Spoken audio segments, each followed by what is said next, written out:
All India legal aid forum বাংলাদেশে হিন্দু সম্প্রদায়ের ওপর মানবাধিকার লঙ্ঘন বিষয়ক এই সিম্পোজিয়ামটি আয়োজন করছে হোটেল পিয়ারলেস ইনে কলকাতায়।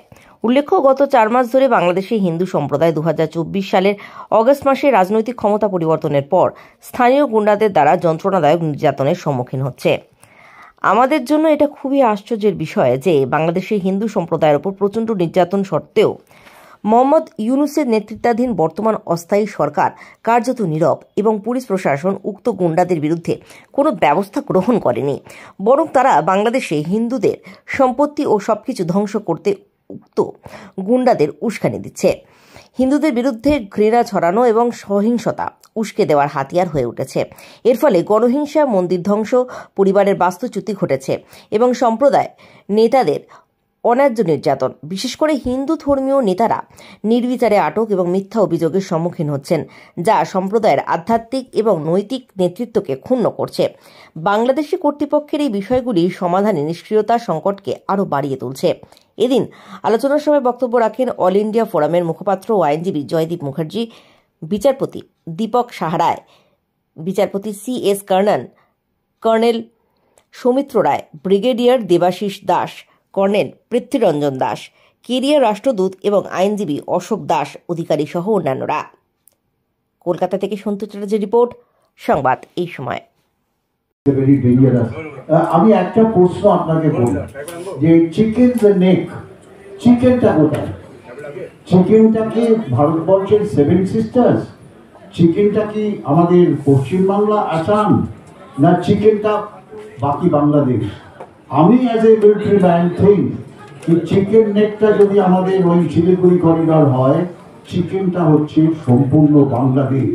বাংলাদেশের ওপর, বাংলাদেশেতে হিন্দুদের ওপর যে অত্যাচার হচ্ছে সেটা সারা পৃথিবীর লোক জানে এবং সারা পৃথিবীর মানুষ তারা যে হিন্দুদের ওপর যে নির্যাতন, গণধর্ষণ, হত্যা, তারপরে তাদের বাড়িঘর পুড়িয়ে দেওয়া, সম্পত্তি হরণ করা, এই সমস্ত কিছু অত্যাচারের বিরুদ্ধে আমরা সমস্ত ধরনের প্রতিবাদ আমরা অল ইন্ডিয়া লিগ্যাল এইড ফোরামের তরফ থেকে করছি।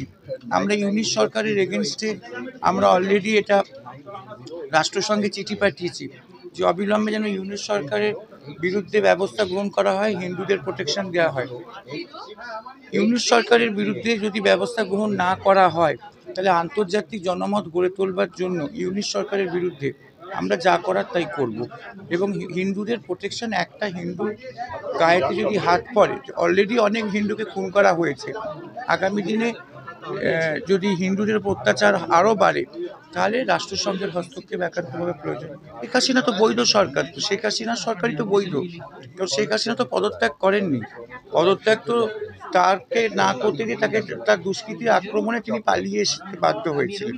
কিন্তু শেখ হাসিনার সরকার হচ্ছে অরিজিনাল সরকার এবং ইউনিশের সরকার হচ্ছে অবৈধ সরকার এবং এই কতগুলো জামাতের বাচ্চা ছেলেরা মিলে যে দেশ চালাচ্ছে, এটা দেশ চালানো বলে না, এটা বলা হয় একটা অরাজকতা তৈরি করেছে এবং এদের কোনো বৈধতা নেই ইউনিশ সরকারের।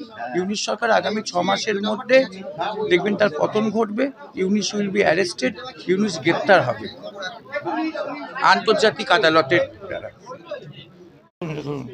অসুস্থ অবস্থায় একটা লোক ওখানে ফাইট করতে গেছে লয়ার হিসাবে, তাকে ধরেছে, তার চেম্বারটা ভাঙচুর করেছে, সে এখন হাসপাতালে মৃত্যুর সঙ্গে পাঞ্জা লড়ছে।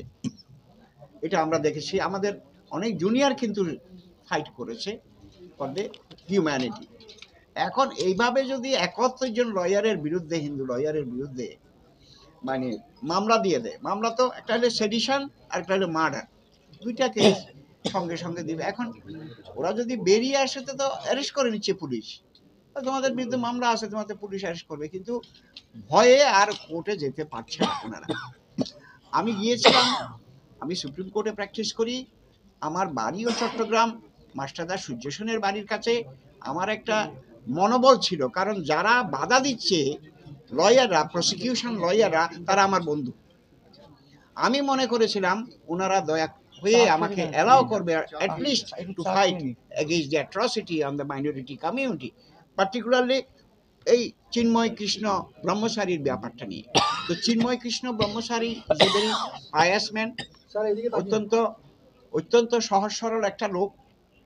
আমরা মনে করেছিলাম যে আমরা গেলে আমরা সম্মানটুকু পাবো, কিন্তু দুঃখজনক হলো সত্য যে আমাদেরকে ওই দিন হেনস্থ করা হয়েছে, বিশেষ করে আমাকে। আর আমরা ন্যাশনালি ইন্টারন্যাশনালি একটা প্রেশার স্বাভাবিকভাবে পড়েছে। আমি যেহেতু মানবাধিকার করি আজকে 30 বছর, আমি প্র্যাকটিস করি আজকে মোর দেন 35 ইয়ার্স। আমি আশা করছি, আমার মনে একটা ফিলিং আছে, সেটা হলো ওনাকে আমরা মুক্ত করতে পারব। কিছু খারাপ লোক সব জায়গায় আছে, সে হিন্দু হইতে পারে, সে মুসলমানও হইতে পারে, কিন্তু আমার কথা হলো আমি একটা লোকের জন্য লড়াই করছি, সে একজন নিরীহ লোক, তার অধিকারের প্রশ্নে আমরা লড়াই করছি, তাকে তার অধিকার ফেরত নিয়ে আসতে হবে। এটা হলো আমার